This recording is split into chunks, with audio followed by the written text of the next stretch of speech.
Welcome to the Mobile Home Park Mastery Podcast, where you will learn how to identify, evaluate, negotiate, perform due diligence on, finance, turn around, and operate mobile home parks. And now, here is your host, the fifth largest mobile home park owner in the United States, Frank Rolfe. Back around 2014, I was being interviewed by Bloomberg for an article on the mobile home park industry. And it was a young writer who didn't know a lot about economics or how mobile home parks worked. And when I went over with her why mobile home parks had such stable revenue, I gave her an analogy. I said, imagine you owned a Waffle House restaurant and the customers came in every day. You had no control over how many customers were coming in, if any customers would come in. And meanwhile, you're trying to figure out how much food to buy, and you have the ongoing cost of labor and utilities. That's a very unstable business model, right? And that's why restaurants go bankrupt so frequently. She said, yeah, that makes sense. I said, okay. And then you have a mobile home park, which unlike that Waffle House, imagine the customers are all chained to the booths. So every day when you open the doors, you know precisely how many customers you'll have. So does your bank. And therefore, you don't go bankrupt very frequently at all, which is why mobile home parks had the lowest default rate of any type of real estate. And the reporter fully understood it, and she loved the analogy, and she put it in the article. And therefore, other media groups now, a decade later, have said, aha, well, that's proof that people are chained to their booths in a mobile home park. That's the only reason they don't leave, is they physically can't. Well, this is Frank Rolfe, the Mobile Home Park Mastery Podcast. That's not true at all. Mobile home park customers have never been chained to their homes, nor are the homes chained to the lots. In fact, there is a risk in every mobile home park on every lot. You could lose the customer. The home could pull out. The home could burn down. This is a risk that we all have to live with every day. But there are some things you can do as a mobile home park owner to better your position, to reduce your risk, to make it more possible to keep those lots occupied such that when a home comes in, the home in fact does never leave. And let's review what those options are.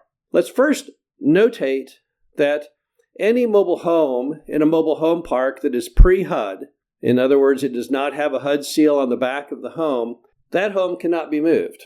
And it cannot be moved, not because of anything a mobile home park owner ever did, but because HUD, our federal government's agency, ruled back in 1976 that if a home did not have a HUD seal on it, a city could not approve it for someone to live in it. They wouldn't turn your utilities on. They would tell you to get the home the heck out of the park. And as a result, any home that's 1976 and older that does not have the HUD seal, it can't move. Because if it moves out, there's nowhere for it to go. You can take a pre-HUD home out to your farm and you can stack hay in it, but you can't live in it. You can't live in it in a mobile home park. So those homes truly are not going to move.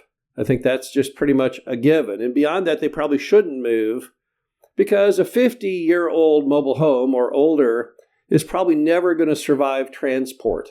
So let's just set aside that group. Again, not brought forth because of anything mobile home park owners ever did. That's something the federal government mandated back when they brought out their control of the manufacturing of mobile home industry, that no HUD seal, you can't move the home really. So those are off the table. But then you have everything built after the HUD program was instituted, after the HUD label started being slapped on the backs of the homes. So that's roughly about 1976, 77 and on. So why can't those homes move? How can you better stop those homes from leaving your park? Well, some people think, well, you know what? I'll put up some physical barrier to moving it. Maybe I'll put in a carport. I'll plant a tree. I'll park a car in front of it. But those don't work. That simply delays the inevitable. If the customer wants to move the home, then they're going to go ahead and remove the carport, chop down the tree, the car will move. So there really is no way you can physically preclude a home from leaving your park. And of course, you can try and tell the person who lives in the home, moving that 1979 home is probably not a good idea. Probably not going to make the transport from point A to point B. And you're probably correct, but again, it's their decision, and they may say, no, I think it's worth the odds. So there's really nothing you can do as a park owner to physically block it. There's probably nothing you can do to argue the point. So what else can you do? Well, in some mobile home parks, if someone wants to sell their home, the park can get involved in the process. They can run the ads, show the home, and in exchange, they may get what's called a home residency commitment. You can't do it in every state. So some states allow it. And then you may get some agreement from the homeowner to the park that the home will not be moved for a certain period of months as a result of your labor in getting the home sold. But those don't always hold up. And there's no guarantee that the next person who buys a mobile home will even understand or comply with it. So that's probably not going to get you where you want. So then what can you do to make sure that the mobile homes, after they come into your park, that they never leave? Well, obviously, one thing you can do is make sure you offer a great value for the customer. So the price you charge in lot rent should be commensurate with the quality of what people get. But it's not hard for mobile home park owners to always have a very high value relationship, because the average house in America is about $400,000, and the average apartment rent in America is about $2,000 a month. Yet the average mobile home lot rent is typically around $300 to $400 per month. And even in markets where it's substantially higher, let's say it's $600 or $700 a month, most people would say that $700 a month to have a home, which they own, on a lot with a yard, the ability to park by their front door, no neighbors knocking on their walls or ceilings, and a greater sense of community is probably much more attractive to them than an apartment. And then when you throw in the kicker that's typically, a third of the price, that's not hard to create that value relationship. But the big reason mobile homes leave mobile home parks is simple, because sometimes people want to sell their mobile home. And it makes complete sense. If someone wants to move from a mobile home park in Missouri to a mobile home park in Atlanta, that's a really long move. And the home probably won't survive it if it's really old. And even if it can survive it, it's going to be very, very expensive to do. So in those cases, when people want to leave and move somewhere else, then logically they would put the home on the market. And that's what mobile home park owners do to keep the homes on the lots, is they try as hard as they can to be the one to buy those homes. Now, how do you proactively buy homes that are coming on the market in your mobile home park?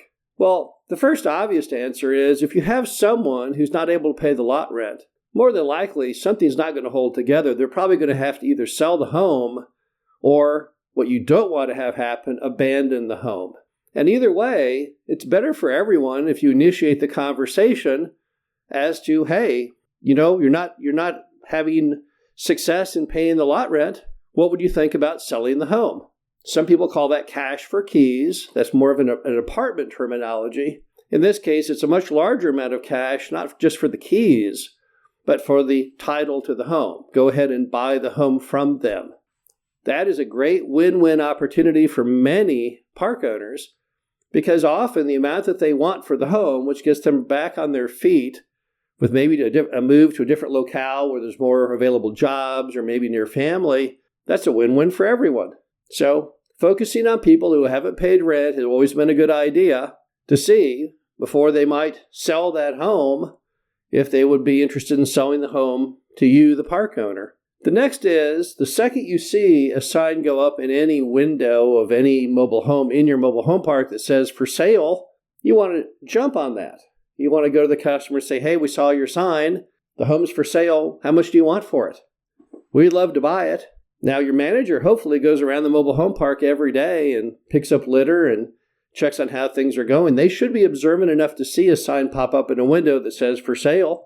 It also wouldn't hurt to have your manager on a regular basis scour any listings that might go on Facebook or Craigslist of mobile homes for sale that are in your own mobile home park.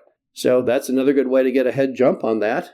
Also, managers typically hear gossip that goes on in mobile home parks of homes that are coming up for sale. So it shouldn't be too hard for them to report back to you when they hear said gossip, and for them to go to the customer and say, hey, I've heard you might be wanting to sell your home. Is it true? How much do you want for it? Now, if you're going to be able to buy homes, particularly more expensive homes, it would also do you a great service to get approved by a floor plan lender, someone like Performance Equity Partner, PEP, out of Chicago, Cash Program, Triad, Zippy, because now you've got not only your own capital, but somebody else's capital you can use to buy those homes. And remember that if you don't buy a home, particularly a newer home, a 1990s, a newer home, another park owner, they may buy it and bring it over to their park. In fact, I would dare say that mobile home park owners are probably the number one buyers of those types of homes, because in many parts of America, you have an advantage with a used home over a new home as far as different HUD regulations on the way the homes are set. In some states, you have to put a concrete pad, piers, or runners under a new home, but you don't have to do it under a used home. As a result, many mobile home park owners are always on the lookout for homes that are newer that become available in parks because they want to fill their vacant lots. It's also important that you stress with your manager the importance of them being ever observant, ever vigilant, to watch for any signs of a home coming up for sale. Many times when you look at mobile home parks that have lost homes over time, much of the fault ties back to the manager. If the manager does not alert you to when homes come for sale, then what will happen is other park owners will typically buy them and pull them out, or some other buyer will pull it out. And when you then scratch your head and say, how could this have happened? Often the answer is because the manager was not really effectively doing their job. The important thing to remember regarding mobile homes and mobile homes staying in your park is that in most cases they always do. They don't do it because of any constraint. They're always free to move them. They're always free to do what they want with them. It's their personal property. But they hardly ever move because most people love the value relationship between what they get for their money. Nothing else comes even close. People can't find any other housing option ever that meets the price and the quality of most mobile home parks. But some people do have to move on for whatever reason. Economic, physical, who knows? And if you want to keep those homes in your lots, you have to make sure that you are always the proactive buyer, watching for those signs. And when you see it in action, jumping on the opportunity. This is Frank Rolfe, the Mobile Home Park Mastery Podcast. Hope you enjoyed this. Talk to you again soon. Thank you for listening to the Mobile Home Park Mastery Podcast.